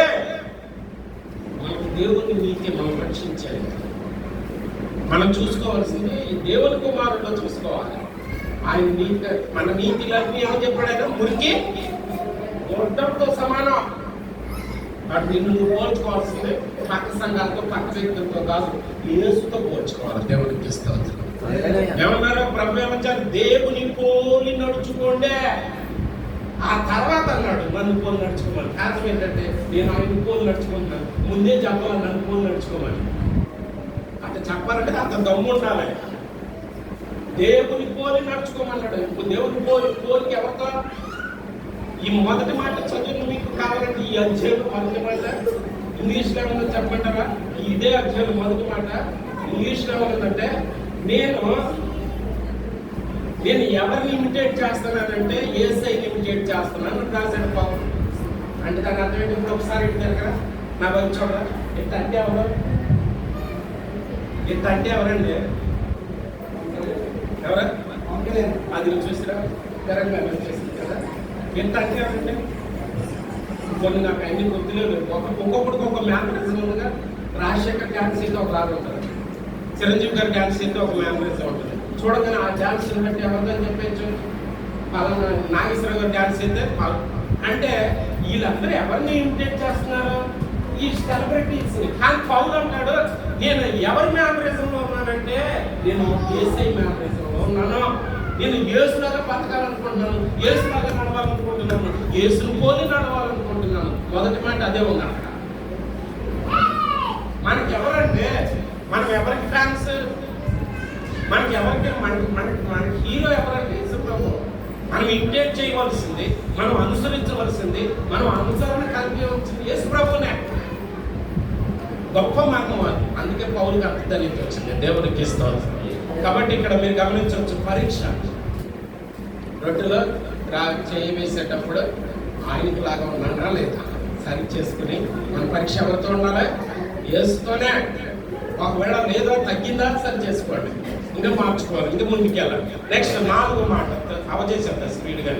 4వది ఏంటంటే 11 ఈ 23 నుంచి 32 వరకు ఈ మాట ఎక్కడ కనపడదు, కానీ అందులో కనపడదు. ఉదాహరణకి రొట్టె ఒకటేనా? రొట్టె ఒకటే, కానీ రొట్టెలో ఉన్న గింజలు కదా, దాన్ని సహవాసం అంటారు. ఒక్కటిగా కనపడాలి, కలిసి ఉండాలి. దేవునికి స్తోత్రం. ఒక్కటిగా కనపడాలి, కలిసి ఉండాలి. ఇక్కడ మీరు గమనించినట్లయితే 5వ మాట ఏంటంటే సహవాసం, ఫెలోషిప్, కలిసి ఉండటం. వాళ్ళు ఎలా ప్రారంభంలో సంఘం ఏర్పడిన తర్వాత, ఇది ఒలీవల కొండ నుంచి ప్రభు యెరూషలేము ఒలీవల కొండ నుంచి పరలోకానికి మొదట వచ్చారు. అపోస్తలుల కార్యం 11వ వచనం చదివితే, ఎత్తబడిన తర్వాత, ప్రభు ఎత్తబడిన తర్వాత శిష్యులందరూ వచ్చేసి ఏం చేశారో తెలుసా? వాళ్ళందరూ కూడా సమిష్టిగా, దేవుని స్తోత్రం చెప్పండి. సమిష్టిగా అంటే కలిసి, సమిష్టిగా ఇంటింట రొట్టె విరుచుతూ ఏం చేస్తున్నారట? ఏంటి రొట్టె విరుచటం అంటే? ఇంటింట రొట్టె విరుచటం అంటే కొన్ని తెలుగులో పుట్టిద్దలు ఉంది. అక్కడ తెలుగులో సొంత వాక్యాలు సెకండ్ లాంగ్వేజ్ తెలుగుదా సాంస్క్రిట్. తెలుగులో ఇదివరకు మనం చదువుకున్నప్పుడు కొన్ని జాతీయాలని ఉంటాయి, సొంత వాక్యాలని ఉంటాయి. అంటే ఆ మాటలకు అర్థాలు వేరుగా ఉంటాయి. రొట్టె విరుచుట అంటే బైబిల్లో భోజనము అని అర్థం. రొట్టె విరుచుట అంటే భోజనం అని అర్థం. అదంట క్రైస్తవులంట క్రీస్తుని పోలి నడుచుకునే వాళ్ళు అంట. క్రైస్తవులు అంటే ఎవరు? క్రీస్తుని పోలి నడుచుకునేవాళ్ళు. మన భాషలో హిందువులు అన్నాం. ఎవరి పోలి నడుచుకునేవాళ్ళు? ఎవరికో ఏ దేవుడి పోలి నడుచుకుంటారా? ఇక్కడ క్రీస్తుని తీసేసి కూడా క్రైస్తవుడికి బతుకుతున్నారా? వాడు క్రైస్తవుడు కాదు, వేరొక దేవుడు లేడు, క్రీస్తు. ఇక్కడ రొట్టె విరుచుట అంటే మీరు అర్థం చేసుకోవాల్సిందే, నిజానికి భోజనం చేయడం. ఎందుకంటే మనకి వాళ్ళకి ఉర్రన్నం ఉండదు. పాలస్తీనా దేశంలో, యేసుప్రభు పుట్టినటువంటి దేశంలో ఉర్రన్నం ఉండదు, వాళ్ళు రొట్టెలే. ఇంటింట రొట్టె విరుచుట. ఇప్పుడు మన సాంప్రదాయంలో ఉదాహరణకి ఇద్దరు అప్ప చెల్లెళ్ళు ఉన్నారు, వాళ్ళన్నీ వస్తున్నాడు. ఇప్పుడు ఈ ఇద్దరు ఎవరింటికి వెళ్ళాలి? ఇద్దరు ఒక ఊర్లోనే ఉన్నారు, ఎవరింటికి వెళ్ళాలి? ఇప్పుడు ఎవరింటికి వెళ్ళాలనేటువంటి దాని మీద సమస్య వస్తే కోనికి వచ్చాడు. ముందు చెల్లింటికి వెళ్ళాడు, చెల్లింటికి వెళ్ళి వచ్చిన తర్వాత మళ్ళీ అక్కింటికి వచ్చాడు. అక్కింటికి వచ్చిన తర్వాత మీరు అడిగితే అనే భోజనం చేయి అన్నాం అనుకో, ఏదో మా చెల్లి దగ్గర చేయి కడిగేసాను. చెల్లి దగ్గర చేయి కడిగేసానంటే ఏంటి? అలా ఇంట్లో చేయి కడుక్కోలేడా? చేయి కడిగాను అంటే అర్థం ఏంటి? మన భాషలో 2 మార్కులు కోసినండి. తెలుగులో చేయి కడుగుట అనే జాతీయాన్ని సొంత మాటలో రాయండి. చేయి కడుగుట అంటే అన్నం తింటాం. చేయి కడుగుట అంటే అన్నం తింటామండి. రొట్టె విరుచుట, ఎక్కడెక్కడ రొట్టె విరుస్తున్నారు వీళ్ళు? ఇంటింట రొట్టె విరుస్తున్నారంటే అర్థం ఏంటంటే, ఇవాళ పెదనాన్న ఇంట్లో భోజనం మనందరం, ఇవాళ పెద్దవాళ్ళ ఇంట్లో భోజనం మనందరం, ఇవాళ చెల్లి ఇంట్లో భోజనం మనందరం. ఇలా కలిసి భోజనం చేయటం వల్ల ఆరోగ్యం పెరుగుతుంది. ఇలా కలిసి భోజనం చేయటం వల్ల సంతోషం ఉంటుంది. ఇలా కలిసి భోజనం చేయటం వల్ల మనసులో మానసిక క్షోభ ఉండదు. ఇలా కలిసి భోజనం చేయటం వల్ల మీ లోపల గూడు కట్టుకుపోయే సమస్యలు గుర్తుకు రావు. కాబట్టి సమిష్టిగా వాళ్ళందరూ కలిసి, అందుకే మీకు నిన్న కూడా మనం చదివినిపించా. ఇది 2:20 3:20 ఏది ప్రకటన గ్రంథంలో ఏమన్నారైనా, ఎవడైనా నా స్వరం విని తలుపు తీతే, మరి భోజనం ప్రభు భోజనం చేయడం పునరుద్ధానం అయిన తర్వాత అవ్వకముందు భోజనం చేశారు. మరి భోజనం చేస్తానంటే ఇంగ్లీష్లో ఎంత బాగుందో తెలుసా? నేను వాడితో కలిసి వాడు నాతో కలిసి పండగ చేసుకుంటామని రాస్తుంది. కావాలంటే ఇంగ్లీష్లో చదవండి. అంటే దాని అర్థం ఏంటంటే అలా కలిసి ఉంటాం. భోజనం అంటే అర్థం ఏంటంటే బైబిల్లో కలిసి ఉండటమే భోజనం. అందుకే మీరు ఏదైనా ఫంక్షన్ ఏదైనా జరిగితే, ఏదైనా పవిత్రమైనటువంటి పండగ ఏదైనా జరిగితే ఖచ్చితంగా భోజనం పెట్టుకోమనేది. అందుకే దాని అర్థం కొన్ని మనస్పర్ధలు దూరం అయిపోతాయి. అది బైబిల్ చిత్తానుసారం. ప్రేమ బిందు, పస్కా బిందు ఎలాగో, ప్రభురాత్రి భోజనం ఎలాగో, ఆ తర్వాత సహవాసపు బిందు కూడా అవసరం. కలిసి ఉండటం అవసరం. ఫెలోషిప్, సహవాసం కలిసి ఉంటేనే చెయ్యమంటున్నాడు ఆయన. దేవుని స్తోత్రం చెప్పండి. దేనిలో? రొట్టె ద్రాక్ష రసం తీసుకుంటున్నప్పుడు నువ్వు కలిసి ఉంటాను అనే ప్రమాణం చేస్తే, అందరితో, నా భర్తతో, భార్యతో, బిడ్డలతో, అత్తమామలతో, కుటుంబంతో కలిసి ఉంటాను అని ప్రమాణం చేస్తే చెయ్యి. తీసుకోమాక ఎంత పరమాత్మ అక్కడ రాస్తుంది. నెక్స్ట్ 6వ మాట మీరు చూస్తే కనుక వివరించడానికి టైం సరిపోలేదు. 11:26లో 6వ మాట ఏమని రాస్తుందో తెలుసా? ఎలా తీసుకోమంటున్నాడో తెలుసా? 6వ మాట ఏం చెప్తున్నాడంటే, దీన్ని, ఈ ప్రభురాత్రి భోజన సంస్కారాన్ని ఏ దృష్టితో నువ్వు తీసుకోవాలంటే ఆయన మరణాన్ని లోకానికి చూపిస్తుంది. దేవునికి ఇస్తుంది. అంటే సేవలో నువ్వు కూడా ఒక సేవకుడిగా, సేవకురాలు. ఆయన మరణాన్ని లోకానికి చూపించాలి. నువ్వు మరణాన్ని ప్రచురము చేయకు. దేవునికి ఇస్తుంది. అందుకే మీ బైబిల్లో లేవికాండం 23వ అధ్యాయంలో పండగల గురించి చెప్పేటప్పుడు ప్రతి ఒక్క క్రైస్తవుడికి ప్రభు చెప్పిన మాట ఏంటో తెలుసా? 4వ వచనం ఉంటుంది, 23:4 ఉంటుంది, మీరు చాటింపు వేయవలసినటువంటి, అంటే ప్రభు ప్రేమను లోకానికి ఎందుకు ఆయన ప్రాణం పెట్టారు, ఎందుకు శిలువ మరణం, ఎందుకు సమాధి, ఎందుకు పునరుద్ధానం, ఎందుకు శ్రమల కోసం, ఇవన్నీ కూడా అన్యునికి తెలియజేసేటట్లుగా నువ్వు చేయి. ఆయన మరణాన్ని ప్రచురం చేయి. కాబట్టి 6వ మాట ఏంటంటే నేను జ్ఞాపకం చేయాలి, చూపించాలి. ఆయన మరణాన్ని ప్రకటించడానికి మనం సిద్ధపడితే రొట్టెలో చేయాలి. ఇంకా లాస్ట్ మాట మీరు గమనిస్తే 26వ వచనం నుంచి రాయబడి ఉంది. ఇందులో ఏముంటుందంటే, అది ప్రభురాత్రి భోజన సంస్కారం చేయవేసేటప్పుడంట నీ మనసులో నీ బుద్ధిలో అంట ఇంకోటి ఉండాలంట. ఏమని రాస్తుందంటే, ఎప్పటి వరకు? ఆయన వచ్చే వరకు. దేవునికి స్తోత్రం. అంటే నువ్వు ఆయనకి లాగా బాగా నీతిగా నిలబడి ఉండటం చాలా కష్టం. అదంత తేలికైన విషయమేమీ కాదు. కానీ ఓర్చుకుంటూ ఎదురు చూడు.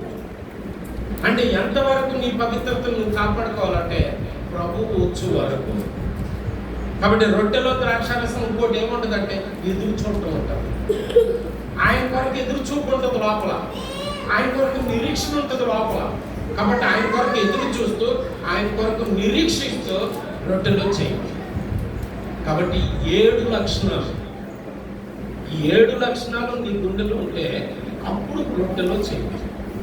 సరైన విధంగా, సరైన ఆలోచనతో, సరైన స్థలంలో, సరైన మనస్తత్వంతో, సరైన సమయాన ఈ రొట్టెలో చేయి వేస్తే సరైన ఫలితం నీకు అనుగ్రహించబడుతుంది. ఎట్టబడితే అట్ట రొట్టెలో చేయి వేస్తే కనుక తనకు తాను శిక్ష విధి కొని తెచ్చుకోవడానికే చేపేస్తుంది. మీరు కూడి వచ్చుట, మీరందరూ కలిసి రావడం ఆర్పాటం అనుకుంటున్నారేమో, ఒక అడవడి అనుకుంటున్నారేమో. గుంపులో ఉన్నా సరే గుండెలు నువ్వు వేస్తున్నావు. నువ్వు గుంపులో హడావుడిని పడిపోకూడదు. నాకు ఆ మాట బాగా నచ్చింది.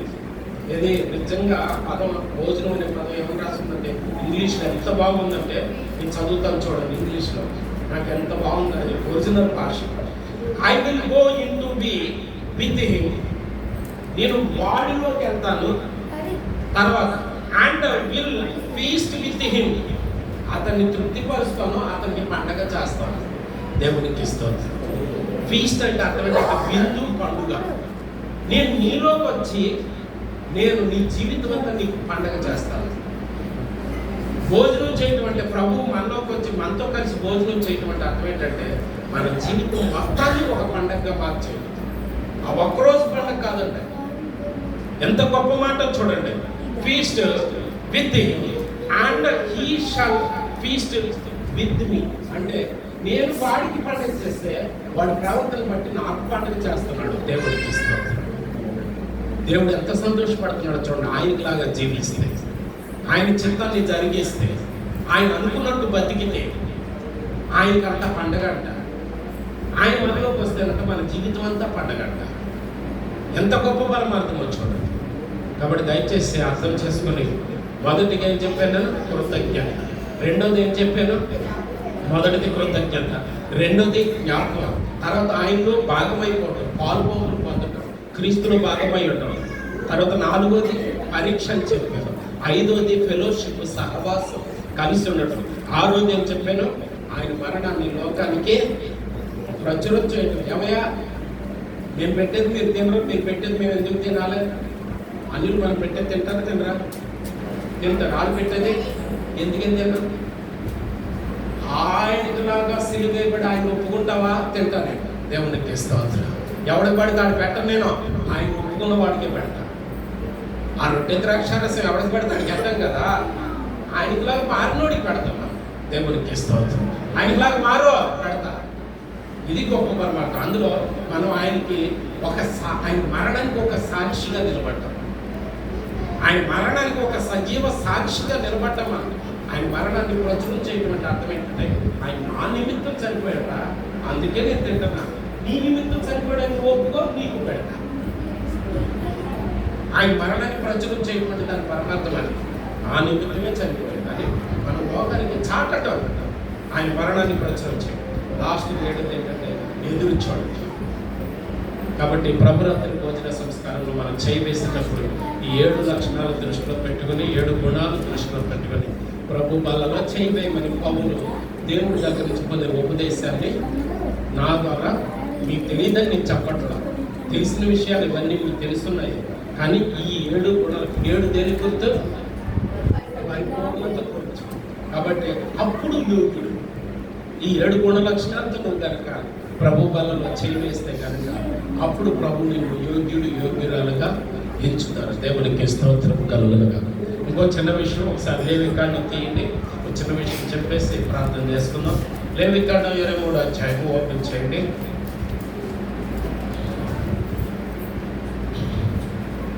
పండుగల క్యాలెండర్ ఉండే బైబిల్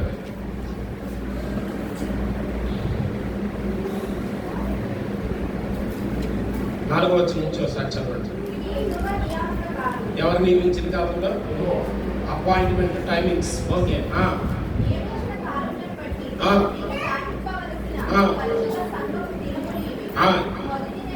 పరిశుద్ధ సంఘము అంటే మీరందరూ సంఘంగా కూడుకోవాల్సిన రోజులు, మీరందరూ ఖచ్చితంగా దైవ సన్నిధిలో కూడవలసిన రోజులు.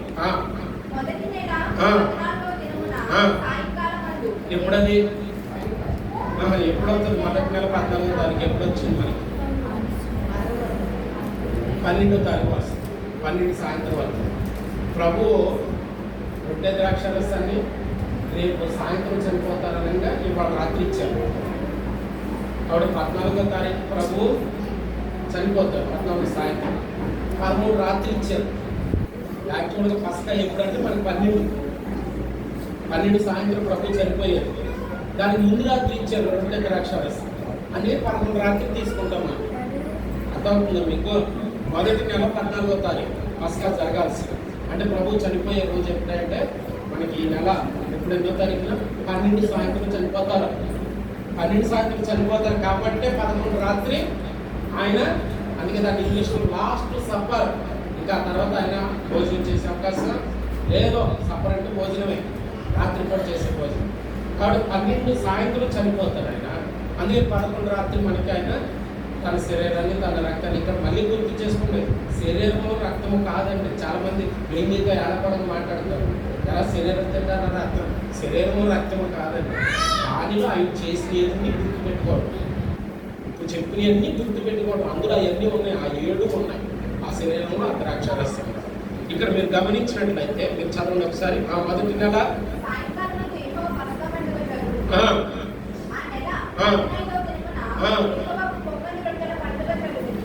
8వ తారీఖున 15వ తారీఖు 14 సాయంకాలం ప్రభువు వధించబడతారు.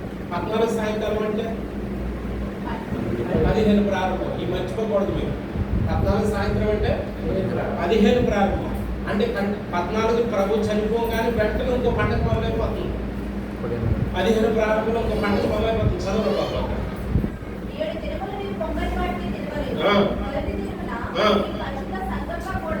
మొదటి రోజున అంటే మొదటి రోజు అంటే 8వ తారీఖు 15వ తారీఖు అంటే కూడాలి పరిశుద్ధ సంఘంలో కూడవాలి. అంటే అర్థం ఏంటి? అది ఏ రోజు అని అర్థం? విశ్రాంతి అని అర్థం. ఏ విశ్రాంతి? పండుగ విశ్రాంతి, సంవత్సరానికి ఒక్కసారి వచ్చే విశ్రాంతి. ఇప్పుడు నా వైపు చూడండి. మీరు 11 రాత్రి ప్రభు రాత్రి శరీరాన్ని ద్రాక్షరసం తీసుకోండి. అవన్నీ 11 రాత్రి. 11 రాత్రి అంటే 12 ప్రారంభం. 12 పగలు ఏం చేద్దాం? ఉదయం 9 నుంచి మధ్యాహ్నం 3 గంటల వరకు చచ్చినట్టు కూర్చోవాల్సింది. అంతా చచ్చిపోతాం. మీరు ఏమన్నారు? కొన్ని ఓపెన్గా చెప్పండి. ఎందుకంటే ఆయన మన నిమిత్తం శిలువలో వేలాడుతున్నారు. ఆయన 6 గంటలు కాదు, నీ జీవి నీ ఆత్మకు సంబంధించిన నరకం మొత్తం తప్పించాడు ఆయన 6 గంటలు. 6 గంటల శ్రమ కాదండి, నేను మొత్తం అనిపించాల్సిన నరకం మొత్తం తప్పించాడు శిలువ మీద ఆయన. ఉండలేమో ఒక 6 గంటలు కూర్చుని దానికి తగిన ఏర్పాట్లతో ఉండాల్సింది. ఉదయం 9 గంటలకు సిలువ వేశారు, మధ్యాహ్నం 3 గంటలకే చనిపోయారు. అంటే 6 గంటల సిలువ మీద ఉన్నారు. ఎన్నో తారీఖు ఇది? 12వ తారీఖు. 12 సాయంత్రం ఆయన తీసుకెళ్ళి సమాధిలో పెట్టేశారు. అరిమత యోసేపు ఈ దంపతులు తీసుకెళ్లి సమాధిలో పెట్టారు. ఎప్పుడు ఎవరు యూదులైనా మామూలుగా హిందువులైనా ఎవరైనా సరే అర్ధరాత్రి ఎవడో శ్మశానానికి వెళ్ళరు. అంటే సూర్యాస్తమయం లోపే 12వ తారీఖు సాయంత్రం సమాధిలో పెట్టారు. 12 సాయంత్రం నుంచే 13 సాయంత్రానికి ఒక రోజు, 13 సాయంత్రం నుంచి 14 సాయంత్రానికి ఒక రోజు, 14 సాయంత్రం నుంచి 15 సాయంత్రానికి ఒక రోజు, 15 రాత్రి పునరుద్ధానం. 15 రాత్రి అంటే అర్థం ఏంటంటే 16 ప్రారంభం. 15 రాత్రి అక్కడ పెడతారు మామూలులో, 16 పొద్దున్నే ఇక్కడ ఉంటారు. అన్నిటికంటే గొప్ప పండుగ ఏంటంటే పునరుద్ధానమే. 16 పొద్దున్నే యథావిధిగా ఆరాధన ఉంటుంది, పునరుద్ధాన పండుగ. ఇంకొక విషయం, ఇప్పుడు 14 సాయంత్రం ప్రభు చనిపోయారు కదా, 14 సాయంత్రం నుంచి కొత్త పండుగ వచ్చారు. మళ్ళా గుర్తు చేస్తారు ఎందుకు ఈ పండుగ వెంటనే పెట్టారు. మొదటిది పస్కా, ఆ తర్వాత పులియని రొట్టెల పండుగ, 2 కలిపి 8 రోజులు. పస్కా పులియని రొట్టెల పండుగ కలిపితే 8 రోజులు. ఎందుకు 8 రోజులు పెట్టారు? రొట్టె ద్రాక్షరసం తీసుకుని మళ్ళా సంవత్సరం వరకు డోకాలి కానీ ఇంకోటి కుదరదు. దానికి బెస్ట్ ఎగ్జాంపుల్ చెప్పాను. ఒక డాక్టర్ అయినా ఒక నర్స్ అయినా ఒక ఇంజక్షన్ ఇచ్చిన తర్వాత ఒక 5 నిమిషాలు కూర్చోమా అంటారు. అలాగే రొట్టె ద్రాక్షరసం తీసుకున్న తర్వాత 8 రోజులు ప్రభుకి దగ్గరగా కూర్చోవాలి. మీరు పరిశుద్ధ సంఘంగా కూడవలెను. హోమము దేవునికి దగ్గరగా ఉండాలి, తీసుకుని వెళ్ళిపోతే కుదరదు.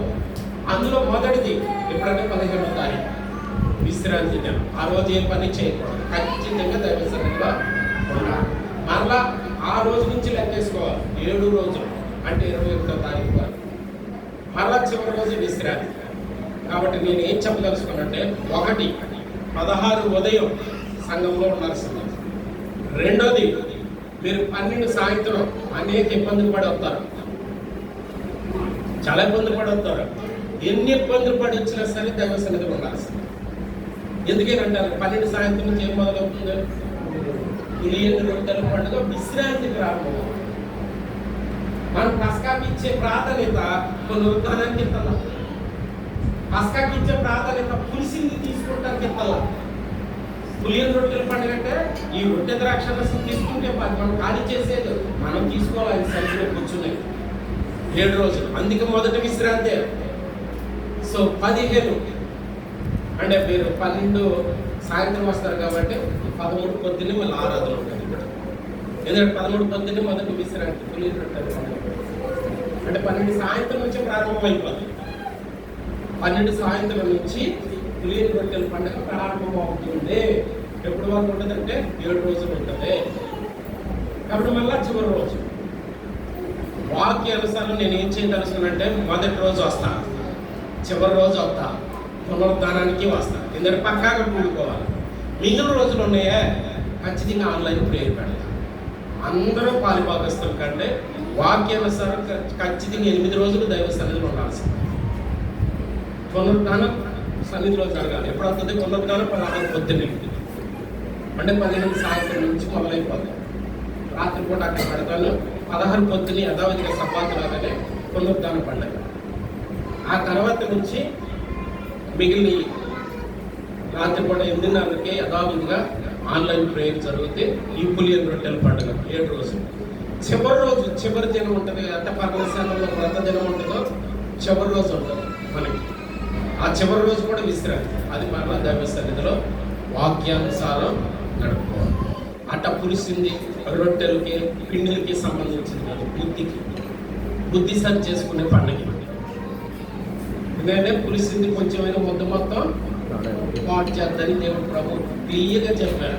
కొంతమంది భాషలు ఏం చేస్తున్నారంటే, మన అక్షరార్థంగా ఈ 7th డే భాషలు ఏం చేస్తున్నారంటే, కొంతమంది పులియని రొట్టెల పండుగ అంటేనంట ఆ ఇంట్లో అంతవరకు ఉన్నటువంటి గోధుమ పిండి, అంతవరకు ఉన్న ఇడ్లీ పిండి, అంతవరకు ఉన్న మైదా పిండి తీసుకెళ్ళి కాలేసి వచ్చారు. పులియని రొట్టెల పండుగ అంటే రొట్టెకి పిండికి సంబంధించింది కాదు, గుండెకి సంబంధించింది. తీసేయాల్సినవి ఎక్కడ ఉన్నాయి. ఆ పరమార్థాన్ని గ్రహించి మనం వాక్యానుసారం ముందుకు వెళ్ళడం. అట్టి కృప దేవుడు మనకి అనుగ్రహించును గాక. ఆమేన్.